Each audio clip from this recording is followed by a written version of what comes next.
नमस्कार शेतकरी बंधूंनो, आज आपण जैविक खते व जैव नियंत्रकांचा शेतीतील वापर याविषयी थोडक्यात परंतु महत्त्वपूर्ण अशी माहिती घेणार आहोत। तर ही जैविक खते म्हणजे काय, तर निसर्गतःच जमिनीमध्ये आढळणारे उपयुक्त सूक्ष्मजीव ज्यांचा उपयोग आपण अन्नद्रव्य उपलब्धतेसाठी पिकांसाठी करू शकतो।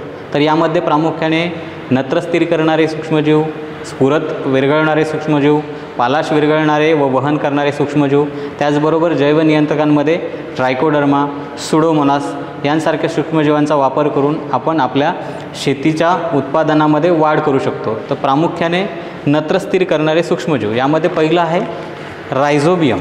रायझोबियम हे सूक्ष्मजीव प्रामुख्याने कडधान्य वर्गीय पिकांसाठी नत्र स्थिर करण्यासाठी वापरले जातात। त्यानंतर दुसरं जे आहे ॲझोटोबॅक्टर, हे सुद्धा नत्र स्थिर करणारे जीवाणू आहेत की जे प्रामुख्याने भाजीपाला पिके, फळझाडे यांच्यासाठी प्रामुख्याने वापरलं जातं। त्यानंतर दुसरा जो प्रकार आहे तो म्हणजे PSB म्हणजे स्फुरत विरघळणारे सूक्ष्मजीव। यामध्ये हे सूक्ष्मजीव प्रामुख्याने भाजीपाला पिके, फळझाडे, तृणधान्य पिके या सर्वच पिकांसाठी हे स्फुरत उपलब्ध करून देण्याचं कार्य करतात।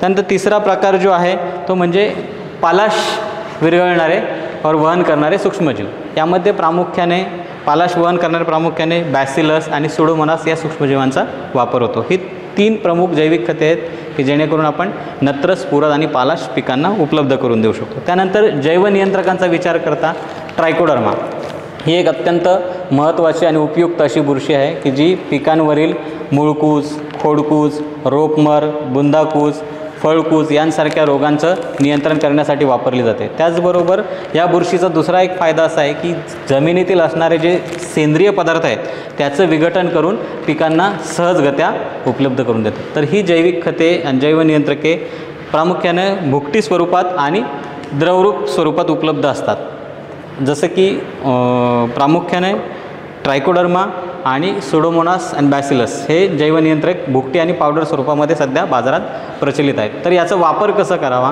तर बीज प्रक्रिया करून आपल्याला वापर करता येतो, बियाणाला चोळून किंवा बियाणा द्रावणात बुडवून त्याचा वापर करता येतो। दुसरं आहे की रोपांची मुळं त्यामध्ये बुडवून पुनर्लागवड करता येते। तिसरं पद्धत आहे की सेंद्रिय खतामध्ये मिक्स करून मातीमध्ये पसरता येतं। आणि चौथी पद्धत जी आहे की पिकांवर फवारणी करून देखील आपण या जैविक खतांचा वापर करू शकतो। अशा पद्धतीने वापर केल्यामुळे जैविक खतांमुळे आणि जैव नियंत्रकांमुळे फायदे काय होतात, तर पिकाची जोमदार वाढ होते, मुळांची संख्या वाढते, अन्नद्रव्याची उपलब्धता वाढते, तसेच जैव नियंत्रकांमुळे जमिनीतून पसरणारे रोग आणि पानांवरील येणारे रोग यांचं नियंत्रण करता येते। तर अशा प्रकारे जैविक खतांचा आणि जैविक नियंत्रकांचा आपण शेतामध्ये वापर करू शकतो। तर या जैविक खतांविषयी आणि जैव नियंत्रकांविषयी आपल्याला सविस्तरपणे माहिती मिळवण्यासाठी यासाठी आपल्याला नवनवीन व्हिडिओ पाहण्यासाठी डॉक्टर बाळासाहेब सावंत कोकण कृषी विद्यापीठ हे यूट्यूब चॅनल लाईक करा, सबस्क्राईब करा आणि शेअर करायला विसरू नका। धन्यवाद।